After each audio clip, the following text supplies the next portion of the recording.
All right, y'all, we have done it. We have made it to part 6 of the spiritual off season. Yo, this is an exciting moment. You know what I'm saying? Like we did this together, and I hope, as you've been going through this that you're feeling better, you're feeling the practice, starting to work. And yeah, I'm excited to get into this last episode. And but like I've been saying, this is a I believe it's a lifelong journey.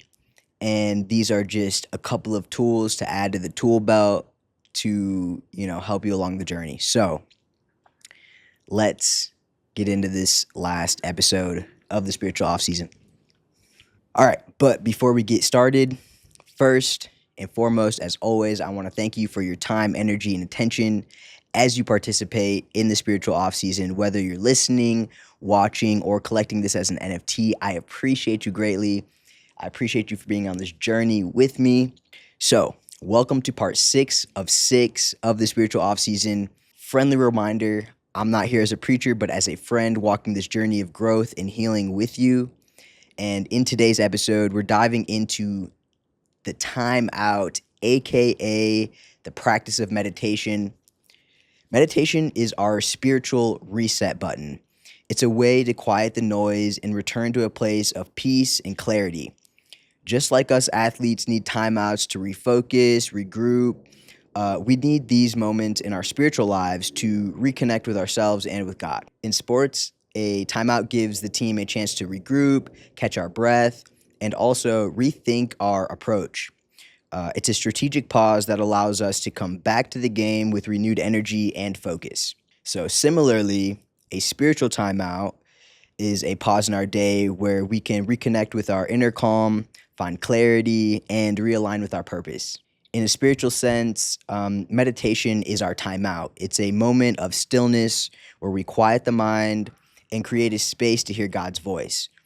It's a practice of letting go and letting God, and also finding peace in the present moment. All right, so I'm curious, how often do you take a timeout throughout your day? What would it look like to make meditation a regular part of your spiritual routine? Think about that a little bit as we go through the rest of this episode. Meditation allows us to return to a state of calm. By taking time to be still, we remind ourselves that peace isn't found in external circumstances, but within. Just like a timeout helps us athletes check our strategy, meditation helps us tune into our own thoughts and feelings, making us more aware of our inner landscape and what's going on within. Meditation is simply the practice of being still and present. Don't overthink it. It's not about emptying your mind, but focusing it often on your breath, a scripture, or simply the presence of God. Psalms 46:10 says, "Be still and know that I am God." Meditation is our way of embodying this verse, finding stillness and knowing that God is with us. Jesus often went to quiet places to pray and meditate, modeling the importance of finding rest in God. So when we meditate, we're following his example, letting go of worries and trusting God's sovereignty and promises on our lives. Meditation can take many forms. It could be 5 minutes of deep breathing, repeating a scripture, or simply sitting in silence and being aware of God's presence. Find what works for you and make it a habit. So I would like to share 4 practical tips on how to incorporate meditation into your life. Number 1, start small. You don't need hours to meditate. Start with just a few minutes a day, 3 minutes, 5 minutes, whatever feels comfortable.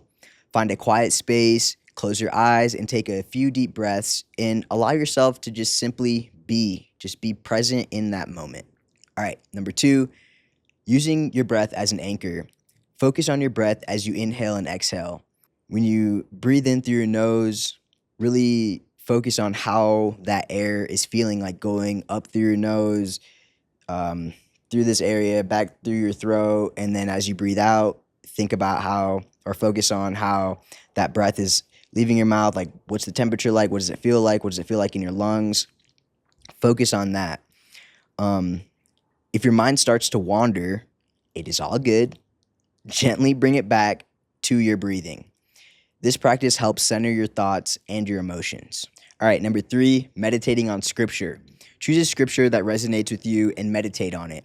Repeat the words in your mind, reflecting on their meaning, and letting them sink deeply into your heart.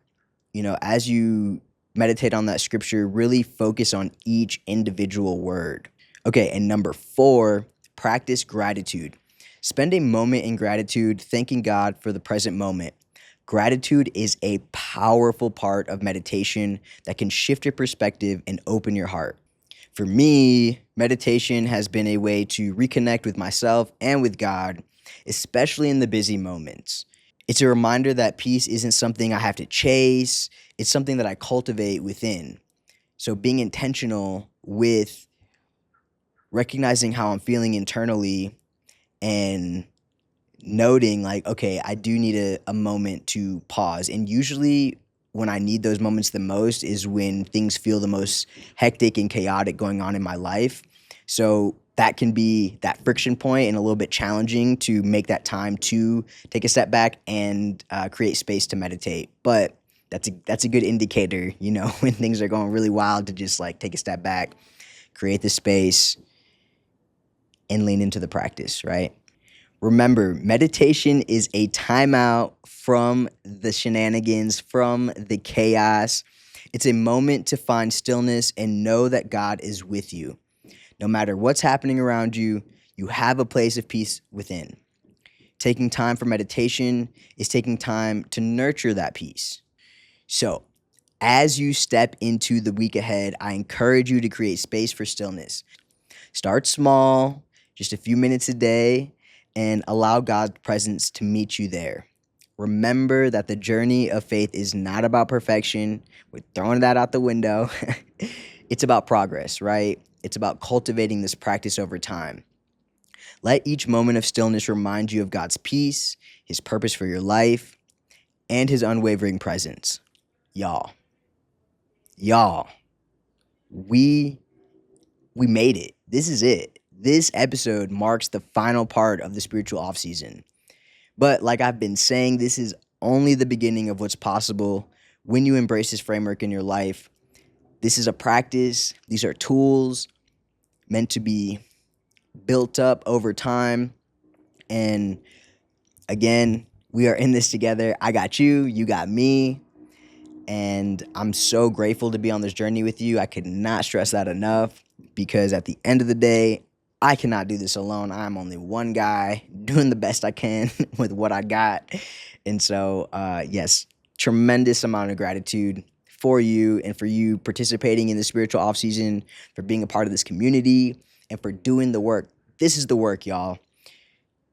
God has such a massive plan for your life, and I just get excited thinking about that for you. And so as you cultivate this practice and encounter your own spiritual off season, share with the community, share with me how things are going, how God is moving and grooving in your life. I want to know all the details.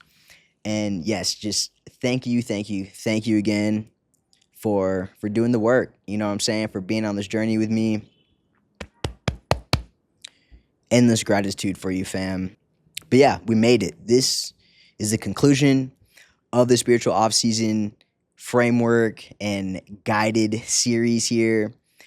I pray that this was helpful. I pray that this has unlocked something within you.